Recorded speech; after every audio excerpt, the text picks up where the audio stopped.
Hello, देखिए 10th mental ability का aptitude का सबसे फास्ट सॉल्यूशन लेके आए हम आपके लिए। और सबसे पहला क्वेश्चन, पेपर टफ था। देखिए पेपर बहुत टफ था। 12 अक्टूबर का जो क्लास 10th का जो एप्टीट्यूड पेपर था बहुत टफ था।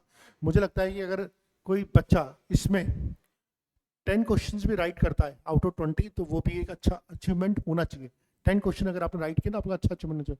तो ये एक बहुत इजी क्वेश्चन था, ये गलत नहीं होना चाहिए। इसका आंसर ब्रदर आ रहा है, बिल्कुल ठीक है। इस बच्चे ने जिसने भी किया है इसका आंसर ब्रदर आ रहा है, ये बिल्कुल ठीक है। ठीक है, ये और हमें दिख रहा है जनरेशन का गैप दिख रहा है। ठीक है, तो इसमें कोई इशू नहीं होना चाहिए। 62 टफ क्वेश्चन था, बहुत टफ क्वेश्चन था। ध्यान से करने वाली बात थी कि भाई एनिवर्सरी कब आएगी और वो ट्यूसडे को आनी चाहिए, है ना। तो अगर आप कैलकुलेट करेंगे, तो मैंने भी कैलकुलेट करा है। सो वो 2027, 2032, है ना, ऐसे सिर्फ 4 बार ऐसी आएगी जब ये ट्यूसडे को आएगी। 2027, 32, 38, 49, 38 और 49, ये 4 इयर्स आएंगे जब आपको एनिवर्सरी मिलेगी। तो ये आई विड से टफ क्वेश्चन था, टाइम टेकन क्वेश्चन था। इसमें उलझ जाने में टाइम बहुत बर्बाद होना था। ये एक बहुत आसान क्वेश्चन था। अगर 15 अगस्त को ऑर्डिनरी ईयर संडे है तो 2 साल बाद उसी दिन क्या होगा, what will the day of the week on this date after 2 years. तो ये कैन नॉट बी डिटरमाइंड है, क्योंकि हमें मालूम नहीं है उन 2 साल में लीप ईयर आता है नहीं आता है। तो इस बच्चे ने ये मुझे लगता है कि गलत किया है। ठीक है, ये वाला सवाल तो मुझे देखते लग रहा है कि छोड़ने वाला सवाल था। ये वाला सवाल भी मुझे लगता है कि देखते ही ये भी छोड़ने वाला सवाल था। यहाँ पर टाइम वेस्ट नहीं करना था। ठीक है, अगला चलते हैं। हाँ, ये पैरेललोग्राम्स वाला सवाल है। हमने काउंटिंग करने की कोशिश करी है, मेरी जो काउंटिंग आई है 15 आई है, बट नॉट वेरी श्योर। ठीक है, अगेन मुझे लगता है कि ये भी एक ट्रिकी सवाल था, बिकॉज ऑप्शंस बहुत क्लोज है। देखिए इतने क्लोज ऑप्शंस में काम नहीं होता। ठीक है, ये मुझे लगता है कि पेपर सेटिंग की प्रॉब्लम है। मतलब पेपर जो सेट कर रहा है वो चाहता ही नहीं कि आप इस क्वेश्चन को सही कर रहे हैं, वो गलत ही करे। तो ये भी एक डाइसी गेम है। हालांकि मैंने 15 काउंट किया, पर I am not very sure. ये बिल्कुल सीटर था, ये तो बिल्कुल होना ही था कि आपने एक क्यूब लिया है, वो ऑलरेडी ब्लैक पेंट है, उसको अब आपने टॉप जो सरफेसेस उनको येलो पेंट किया है। और आप बताइए कि स्मॉलर क्यूब जिसमें सिर्फ 2 फेसेस पेंट हैं। पहली बात तो ये है कि अगर उसके सिर्फ 8 ही क्यूब्स है, इसका मतलब है कि वो 2x2 का क्यूब है। ठीक है, तो उसमें कोई मिडिल फेस तो है ही नहीं, उसमें कोई मिडिल क्यूब तो है ही नहीं। उसमें जो भी सारे के सारे कॉर्नर क्यूब्स ही होंगे, और कॉर्नर क्यूब्स होंगे तो ऐसा तो क्यूब हो ही नहीं सकता जिसकी 2 सर्फेसेस पेंट हो। तो इसका मतलब है कि ये सब गलत है, सिर्फ 0 ही आंसर है। ये बिल्कुल सिंपल सवाल था, ये तो बिल्कुल होना ही चाहिए था। ठीक है, 68 हमने ये यहाँ पर कर लिया है। 69 भी मुझे थोड़ा सा कंफ्यूजन लगा है। ये भी मुझे लगता है कि गड़बड़ हो सकता है। ठीक है, तो ये मैंने अभी ट्राई नहीं किया है। जो जो मैंने देखते ही तो 10-12 सवाल होने चाहिए थे। ये बिल्कुल आसान लगा सवाल, इस बच्चे का बेचारे का गलत हो गया। जबकि ये बहुत आसानी से दिख रहा है यहाँ पर कि ये जो डायमेंशन है, सॉरी, ये डायमेंशन यहाँ पर दिख रही है, ये एम्बेडेड इमेज यहाँ पर दिख रही है साफ साफ। ठीक है ना, ये एम्बेडेड इमेज आपको दिख रही है। सेकंड मेरे को क्लियर कट इसमें दिख रहा है। अच्छा, ये सवाल भी बिल्कुल आसान था, ये भी होना चाहिए था। ठीक है, जो 9 इंटू 7 इक्वल 32, तो कैसे आता है, एक बार 9 + 7 किया और एक बार 9 - 7 किया। तो इसी तरह से 19 इंटू 11, सो 30 इंटू 7 नहीं 8, 30 इंटू 8 240। ये बिल्कुल आसान ऑप्शन था। ये नहीं बना अभी तक, तो ये भी थोड़ा सा डाइसी सा लग रहा है मुझे।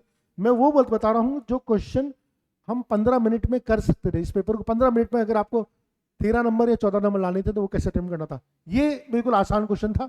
ये देखिए इसमें ये साफ साफ दिख रहा है 74 का। ये वाला सवाल तो बिल्कुल मेंटलिटी का होना चाहिए था, 74 का। आइए, तो ये बिल्कुल सही इस बच्चे ने भी किक किया हुआ है। तो इसमें क्या हो रहा है कि ये वाला जो टी है, ये लेफ्ट, फिर ऊपर, फिर घूम रहा है, क्लॉकवाइज डायरेक्शन में घूम रहा है, फिर घूम रहा है, अब ऊपर जाएगा ये। ठीक है, ये ऊपर जाएगा। अब इसको देखिए, ये 2 बार एज इट इज, फिर 2 बार उल्टा, फिर 2 बार एज इट इज, यानी कि ये अगर आप इनमें से देखेंगे तो एक ही मैच कर रहा है। तो ये तो 74 तो बिल्कुल होना चाहिए था।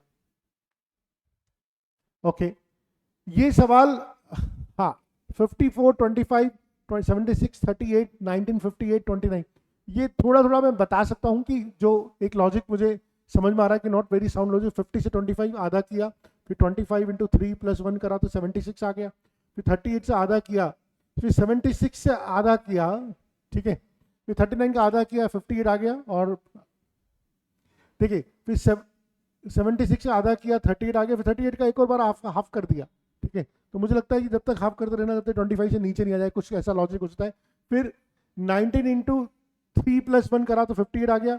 अब 58 का हाफ 29 आ गया, 29 इंटू 3 + 1 करा तो 88 आ गया। बहुत साउंड लॉजिक तो मुझे नहीं दिख रहा, बट करने में टिक किया जा सकता है, करने में टिक किया जा सकता है, ठीक है। बहुत अच्छा लॉजिक नहीं दिख रहा। ये क्वेश्चन दोनों तीनों करने के लायक थे। अब सारे के सारे क्वेश्चन जो ऐसे थे जो करने के लायक थे, अपन चाहें तो इस क्वेश्चन को भी कर सकते हैं, 76 क्वेश्चन को भी अपन करके देखते हैं। मैं थोड़ा सा इसको इधर मूव कर लेता हूँ, यहाँ पर मूव कर लेता हूँ। आइए 76 क्वेश्चन को अपन करके देखते हैं। अब जो क्वेश्चन है सारे के सारे करने के लायक थे, ठीक है। इन ए raw 45 boys, T is 8 to the right of H, who is 10 from the right hand. H जो है वो 10th है राइट हैंड से। अगर H 10th है राइट हैंड से तो इसका मतलब है कि टोटल 45 बॉयज है। टोटल कितने? 45 बॉयज हैं। तो लेफ्ट हैंड से कितना हो जाएगा? 36 हो जाएगा, H है ना। और T is 8 to the right of H, T 8th right में है, यानी कि T यहाँ से सेकंड पोजीशन पे है, ठीक है। H is 14 to the right of R, H is 14 to the right of R, यानी कि R यहाँ पर है। अगर ये 14th है तो इसका मतलब हो गया ये 22nd पोजीशन है लेफ्ट से, इसकी पोजीशन 22nd पोजीशन है लेफ्ट से। अब हमसे पूछा है what is the position, what is the R's position from the left hand, what is the R's position from the left hand. तो ये तो निकल गई सीधी 22 पोजीशन आ गई। तो ये बिल्कुल सवाल था जो करने लायक था, ऑर्डरिंग वाला, और ऐसे सवाल हमने करवाए हुए भी हैं अगर आप हमारे वीडियो देखेंगे। 77 ये भी बिल्कुल करने वाला सवाल था। In a row it is 19 from the left and Ramdev is 20 from the right. If there are 6 student between them find the minimum number. देखिए मिनिमम नंबर में हमने समझाया था कि मिनिमम नंबर वाले सवाल में क्या दिया हुआ है, ये 19 फ्रॉम द लेफ्ट दी हुई है। कौन है ये? तो बड़ा स्पेशल नाम है, P बोल देते हैं, ठीक है। 19 फ्रॉम द लेफ्ट, ये 19th है फ्रॉम द लेफ्ट, और Ramdev is 20th from the right. अब हमें मिनिमम करना है तो हमें इसको स्क्रिप्ट डालना, Ramdev is 20th from the right, ठीक है। और इन दोनों के बीच में 6 लोग बैठे हुए हैं। अगर इन दोनों के बीच में 6 लोग बैठे हुए हैं तो आप बताइए क्या होगा। देखिए अगर इन दोनों के बीच में 6 लोग बैठे हुए हैं तो हम किसी एक की भी पोजीशन निकाल लेते हैं, ठीक है। तो चलिए अगर इनके बीच में 6 लोग बैठे हुए हैं तो ये 20th है, तो यहाँ से 19th, फिर 18th, फिर 17th, है ना। ऐसे करते करते कहाँ तक जाएंगे हम? देखिए समझ में आ रहा है? ये 20th है तो 19 वाला बैठा होगा, 18 वाला बैठा होगा, 17 वाला बैठा होगा, 16 वाला बैठा होगा, 15 वाला बैठा होगा, 14 वाला बैठा होगा। यानी फाइनली ये जो P था इसकी जो पोजीशन है, P वाले की जो पोजीशन है वो राइट से हो जाएगी 13, राइट से हो जाएगी 13, और 19 + 30 32 आता है। और लेकिन नंबर ऑफ स्टूडेंट्स हमेशा एक कम होते हैं तो मिनिमम नंबर ऑफ स्टूडेंट्स 31 आ जाएगा। बहुत अच्छा सवाल है, हमने ऑलरेडी ऑर्डरिंग में ये सब कुछ करा हुआ है। 78 बिल्कुल सिटर, सॉरी 78 भी बिल्कुल सिंपल सवाल था जो बिल्कुल होना चाहिए था आपसे। मतलब ये ऐसे सवाल थे जिन पे दिमाग लगाना चाहिए था, ठीक है। तो अब इसमें मेरे ख्याल से ये ऑलरेडी दिया हुआ है, मैं बना लेता हूँ कि कार 1 में कौन कौन आ रहा था।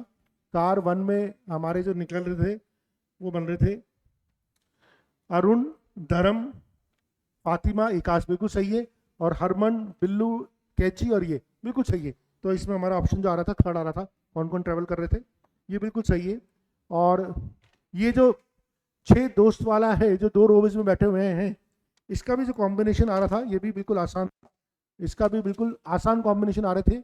ए इसके भी बिल्कुल आसान कॉम्बिनेशन आ रहे थे, 79 के भी, A B D C E F। तो D और F हमारे कॉर्नर पे आ रहे थे, D और F हमारे कॉर्नर पे आ रहे थे। एक और अच्छा सवाल जो मुझे लगता है कि हो जाना चाहिए था पर हो सकता है कि बच्चों से नहीं हुआ हो, ये भी एक मुझे लगता है कि बहुत अच्छा सवाल है, ठीक है। और इसमें जो बन रहा है ना क्वेश्चन, देखिए ये बच्चे ने डायग्राम तो बिल्कुल सही बनाया है, ठीक है। आपने एक बार दोबारा बना लेते हैं, ठीक है। क्या बोल रहा है पहला? All frogs are snakes, sorry frogs snakes, frogs snakes. Marker दूसरा पेन दूसरा यूज करते हैं, ठीक है। ये लीजिए, all frogs are snakes, some snakes are birds.